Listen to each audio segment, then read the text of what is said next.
Sir நீ என்ன சொல்றேன்னு ஜனங்களுக்கு புரியல சார். நீ பேசு சார், நான் வேணா டிரான்ஸ்ஃபர் பண்றேன். சென்னை வாழ் மக்களுக்கு அன்பார்ந்த வணக்கங்கள். மெட்ராஸ்ல வாழ ஜனங்களுக்கு வணக்கம்ன்ற. உங்களை சந்திப்பதில் பெருமகிழ்ச்சி அடைகிறேன். நம்மள மீட் பண்றது குஜராத் இது. நான் சென்னைக்கு பலமுறை வருவது மனதிற்கு சந்தோஷமாக இருக்கிறது. நான் மெட்ராஸுக்கு தபா தபா வருவது மனசு இன்ட்ரெஸ்ட் ஆகுது. நான் எதற்காக சென்னை வந்திருக்கேன் என்றால், நான் எதுக்கோசரம் மெட்ராஸ் வந்துக்கிறேன்? நான் கந்தசாமிக்காக.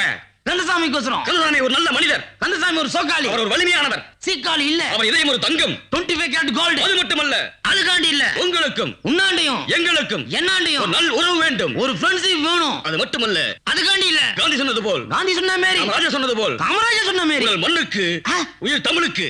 பாடி மண்ணுக்கு ஆயிட்டு நாட்டுக்கு. அது மட்டுமல்ல, அது நீங்கள் மட்டும் நீ காண்டி வாழ்க்கையில் வெற்றி பெற வேண்டுமானால் லைஃப்ல கழிக்கணும்னா அமைதியாக இருங்கள். கம்முனு இருக்கணும். யார் மீது கோபம் கொள்ள வேண்டாம். யார் மீது காண்டா வேணாம். தெளிவாக இருங்கள். உசாரா இருக்கணும். விழிப்போடு இருங்கள். வாட்ச்மேனா இருக்கணும். பாரதியார் என்ன சொன்னார்? பாரதியார் என்ன சார் சொன்னாரு? சொல்கிறேன் சகோதரா. சொல்றேன் பிரதர். அச்சமில்லை, அச்சமில்லை, அச்சம் என்பதில்லையே. மெர்சல்லை மெர்சல்லை மெர்சல் என்பதில்லையே. உச்சி மீது வானிருந்து வீழுகின்ற போதிலும். சார் இன்னொத்தப்பா சொல்லு சார். உச்சி மீது வானிருந்து வீழுகின்ற போதிலும். சார் இப்ப யாருக்கு புரியாது, கட் பண்ணு சார். தமிழே அறியாத நீ எல்லாம் ஒரு தமிழனா? டேய் என்ன பார்த்து தமிழ்நாடு பார்த்து கம்முனு இருக்கீங்க.